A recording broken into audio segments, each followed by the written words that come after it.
There used to be people living here, not in ancient history, not centuries ago, but within living memory. They had houses, fields, a church, and a cemetery, and then they were told to leave. What replaced them wasn't progress or development, but a slowly rising mass of industrial waste that is still being pumped into this valley to this day. This is Geamăna, and it's an example of what happens when governments could not care less about the well-being of their citizens.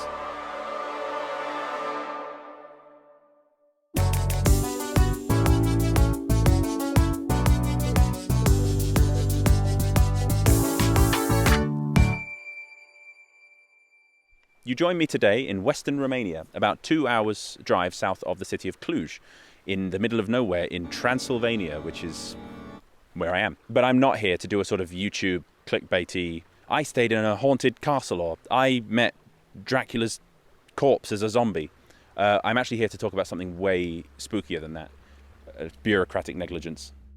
This is Geamăna, which apparently translates to twin in Romanian, which is a bit odd. It's a big lake, but straight off the bat, there are a couple of things about it that you might notice that make it a little bit unlike other lakes. The first is that it's a bit of a strange colour. Lakes are normally blue or maybe a bit brown, but this one is a pretty gross, opaque grey colour with bizarre, unnatural yellows and turquoises that give it a pretty ominous appearance, like it's begging you not to swim in it.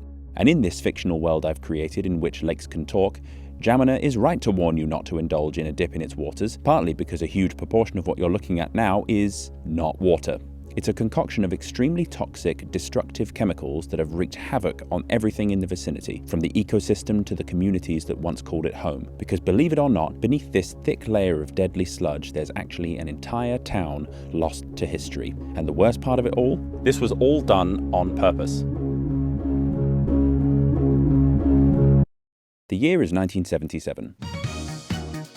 Romania is 3 decades into life as the Socialist Republic of Romania, and 12 years into the utterly bizarre reign of Nicolae Ceaușescu. One of the strangest men to ever lead a European nation, Ceaușescu's 24 years in charge were defined by 3 things. 1. An extremely suffocating and often unintentionally comic cult of personality, which saw him anoint himself with titles like the Genius of the Carpathians. 2. A habit of personally meddling in every major policy area, from economics to foreign affairs, and usually with catastrophic results. And 3. A striking disregard for the well-being of his own people. While he was not as genocidal or industrially murderous as Joseph Stalin or Pol Pot, Romanians still suffered enormously under policies driven by his arrogance, micromanagement, and extreme lack of judgment. Despite being part of the Eastern Bloc, Romania had a fractured relationship with the USSR throughout the Cold War.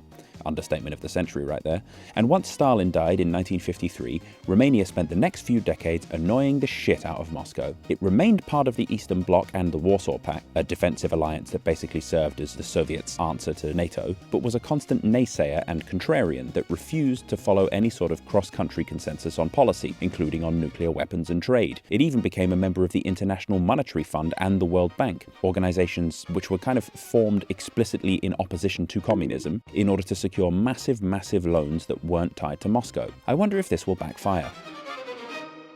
In order to realize his grand vision for the future of Romania, Ceaușescu used these loans to implement what he called the systematization of the country, which basically involved a mass build-out of industry across vast swathes of the nation, regardless of what was in the way. Systematization was influenced by North Korea's Juche policy, and I know it sounds mental to be inspired by North Korean domestic economic policy, but North Korea was actually booming during the 60s and even into the 70s, so it looked like a good blueprint for a nation, if you ignored the mass disappearing of people in the prison camps. And so, using its gigantic loans from the West with little means of paying them back, Romania started building factories and mines across the nation. And one of the most important parts of the country in this regard were the Apuseni Mountains up here in Transylvania, known to be full of gold and copper since at least the Roman era. But while the region has been known for small-scale mining since practically forever, in the 60s, the second largest copper deposit in Europe was discovered, more accurately about here, and in the 1970s, plans were made to construct the most controversial mine in Romanian history, the gigantic, and I mean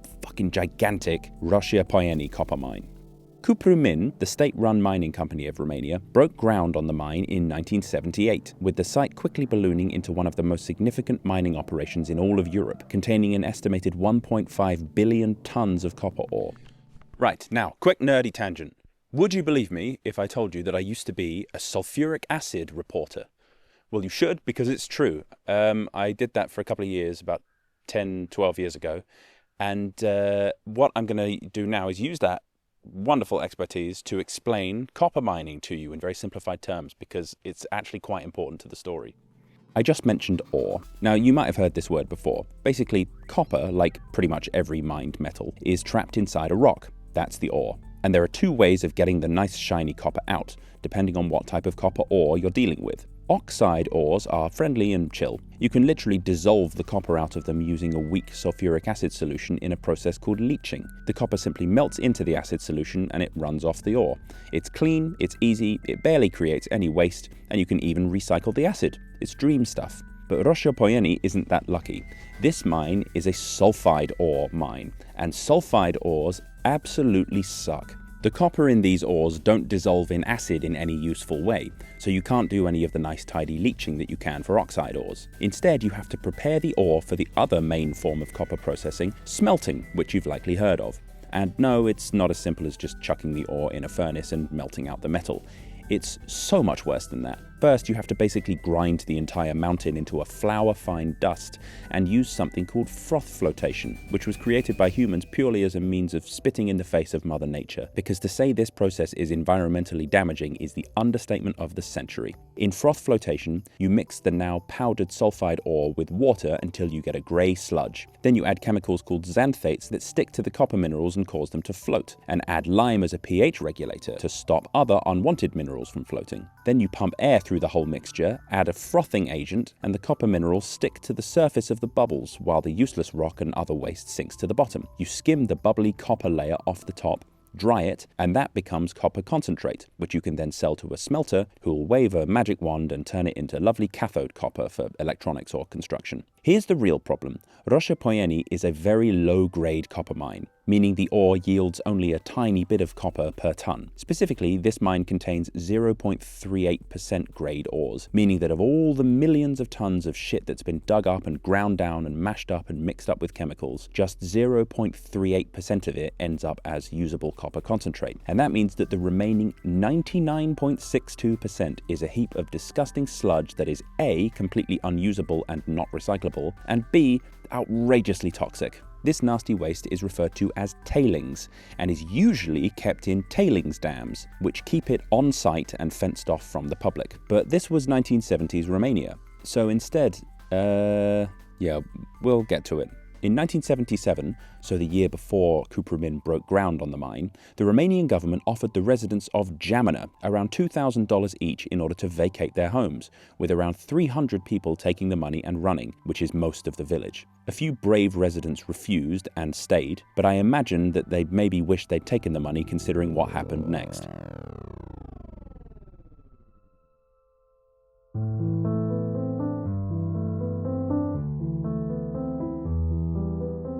By 1983, so after 5 years of construction, operations began at Roșia-Poieni, and by 1986 the sheer volume of tailings led to a question.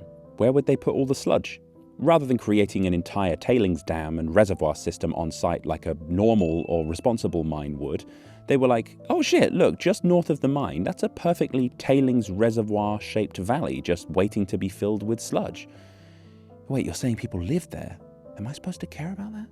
So yes, they did exactly what you're thinking. In 1986, once the residents who accepted the payout had left and the holdouts had moved up the hill from Geamăna proper, Cuprumân built a dam across this northeastern exit of the valley and started pumping all the disgusting toxic tailings into the basin. Stories like Geamăna tend to leave you with a series of uncomfortable questions. This very video shows how destructive decisions can be when nobody is held accountable, but the follow-up question is just as important. When environmental damage has already been done, is there anything that can still be repaired? And that question is exactly why I joined and partnered with Planet Wild for this video. Planet Wild is a community-based nature protection organization. Every month, the community of over 20,000 members, including myself, fund a mission to restore ecosystems, protect wildlife, and work with local communities on the ground. What I like about their approach and what makes it feel very different is that it's very concrete. They document every mission on YouTube so we can see what their community's support actually achieved within about 30 days. For example, in one of their missions, they funded chainsaw detectors to protect one of Romania's last ancient forests from illegal logging and corruption. If you care about stories like Geamăna but don't want vague promises or just greenwashing, Planet Wild is worth a look. The first 100 people to sign up with the code WhatOnEarth2 will get their first month for free on me. Just scan the QR code on screen or use the link in the description or my pinned comment to give whatever amount feels right to you, and you can cancel at any time. And if you want to see exactly what they're all about without me blathering on about it to you, then go and check out their video on Romania's ancient forests, which is linked on the end card of this video. Thank you, Planet Wild, love you, and now back to Geamăna. At first, it was just water that filled the basin because the sludge wouldn't run on its own. It's too viscous, it's too thick and solid. So they needed to pump water in first to fill the basin a little bit, and then they started adding the sludge after that. By this point, Ceaușescu was processing about 10 to 12 million tons of ore per year. And obviously 99% of that being waste, that means that basically 10 to 12 million tons of waste was being fed into the lake every year. And in fact, this is probably the best vantage point because this is the main outflow of tailings from the mine into the lake, and that there, where the sun is just going down, is the mine. By 1987, it had covered almost all of the houses, and by 1989, 3 years after the sludge started entering the valley, it reached the cemetery, up here by the church. From an ecological perspective, this whole scheme was already a complete and utter catastrophe, but from a human perspective, this was the low point. The residents of Geamăna, who had already been forced to move from their ancestral homes, begged Cuprumin to relocate the dead bodies of their loved ones before the sludge consumed the cemetery, something that Ceaușescu's government actually pledged to do. But predictably, he never followed through, and the cemetery is now buried under meters of toxic slurry, likely long having been dissolved like everything else underneath the surface. To stop the destruction of his village and the cemetery, one resident, Nicolae Prațea, went on a crusade to protest to everyone he could in any position of power, even attending parliamentary sessions in the capital Bucharest, and apparently believing the United Kingdom was, quote, a country where justice was sacred.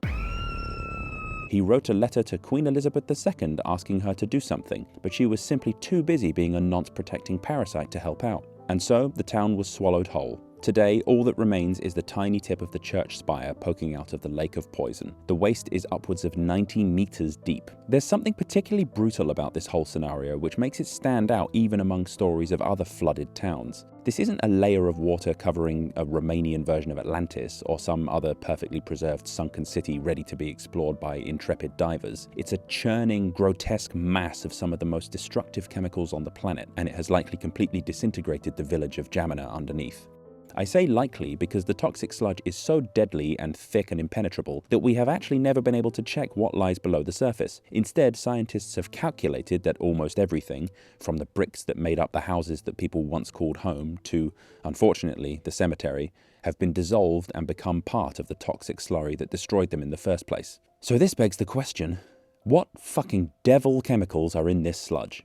One thing that kind of surprised me and annoyed me when I was researching this is that everyone from like other YouTubers to Reuters, respected newswires, whenever they talked about this lake, they would all say, oh, it's been poisoned with cyanide. And that is not true. There's no cyanide in this lake because cyanide is not used in copper mining. It's used in gold mining, but not copper. So there is no cyanide in here. It probably won't make you feel much better to know that what's in here is probably quite a lot worse than cyanide. If you go back to the mining process, you might assume that the toxic part comes from all the chemicals used in the froth flotation. And sure, xanthates are unpleasant and they apparently smell like death, but they break down incredibly quickly in water and they disappear within hours or days. And they certainly aren't corrosive. Because Ceaușescu is a sulfide ore deposit, all the leftover waste after the copper is removed in the froth flotation process is full of sulfide minerals. And sulfide minerals throw a spectacular tantrum when exposed to air and water. Pyrite is the main culprit. When it oxidizes, it produces the main enemy of this whole saga, sulfuric acid. And you don't need a sulfuric acid reporter to tell you that sulfuric acid does not fuck around. It eats through anything that you put in front of it. And this lake contains a mountain of it.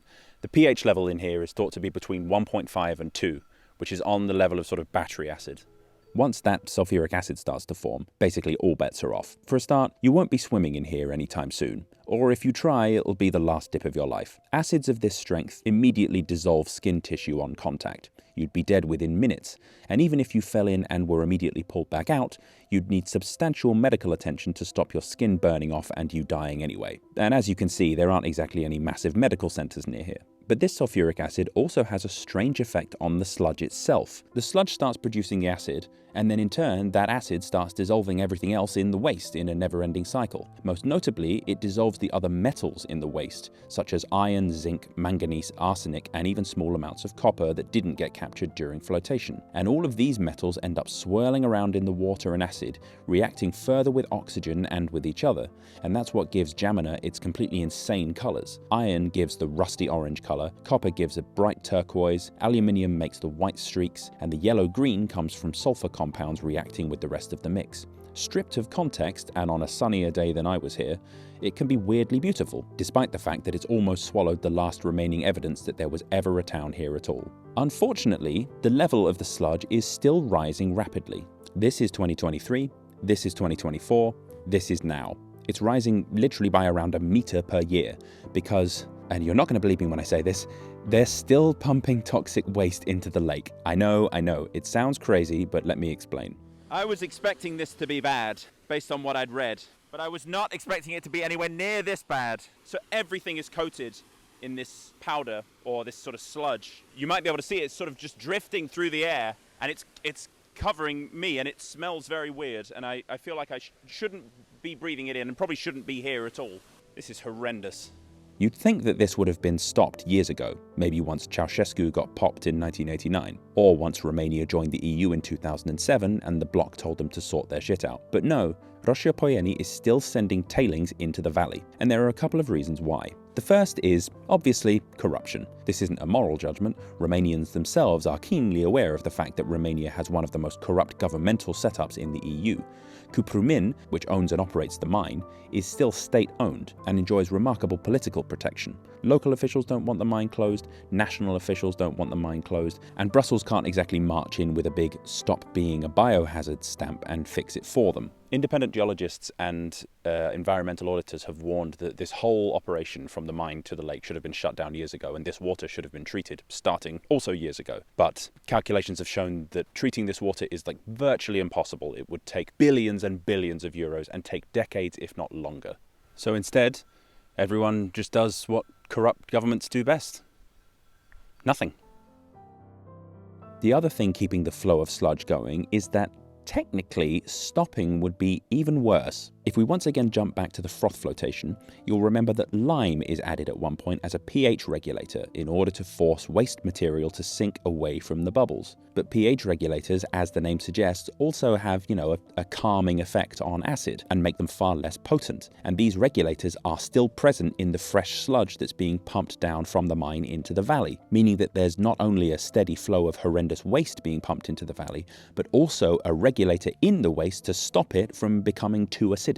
So, strangely, if the toxic tailings from the mine stopped flowing into the lake, it wouldn't actually be healed. It wouldn't start healing itself. It wouldn't get better. The opposite would happen. The lack of a pH regulator being pumped into the lake means that the acidity would spike to such a degree that the sludge would start dissolving the dam itself, the dam designed to hold back the sludge. And yeah, if you thought things were already bad, if this dam fails, oh my God, I'm just going to leave it there.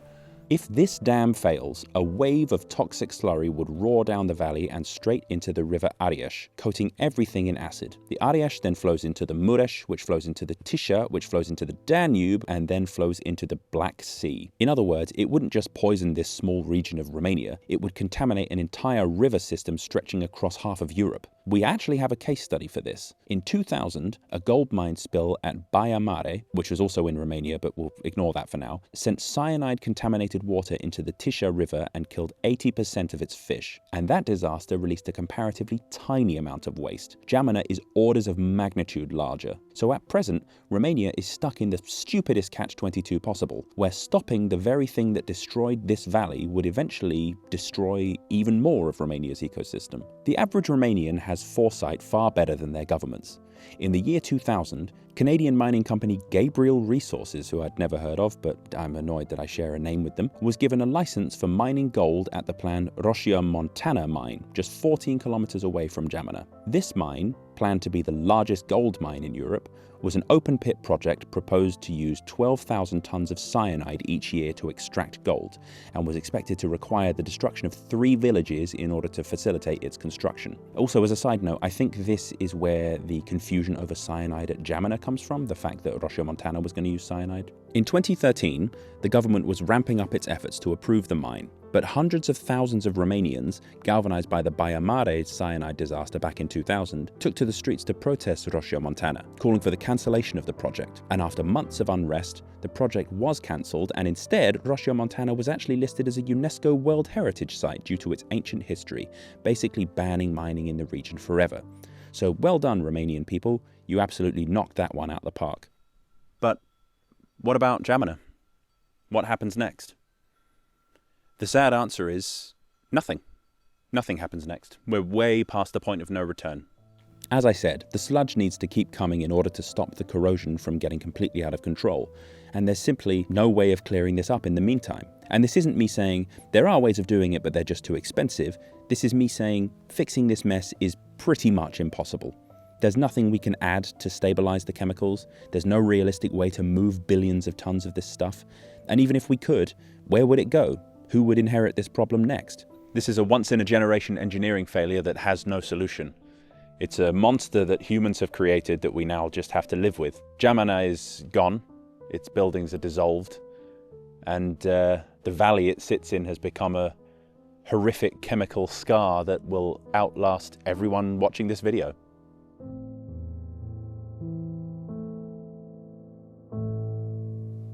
I've been all over the world for my channel now, and I've seen a lot of crazy things, but this is the craziest, and not in a good way.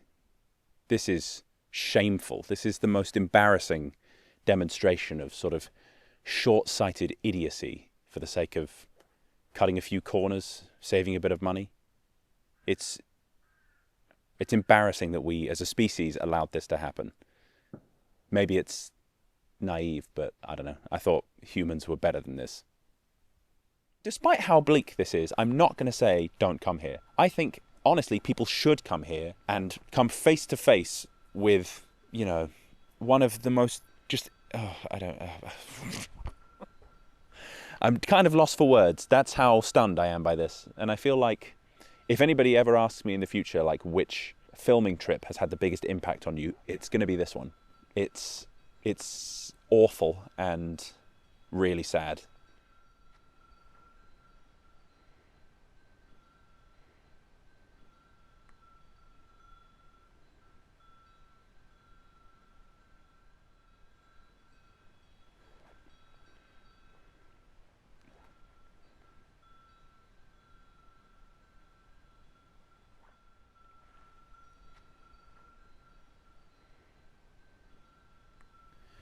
So yeah, I just wanted to say thank you again to Planet Wild. Again, as I was saying, this partnership, this collaboration could not have been more sort of timely. When I saw that they had this video about, you know, saving Romania's forests from corruption and negligence, I was like, that is freakishly similar to what I'm doing now. So yeah, go check out that video that I mentioned.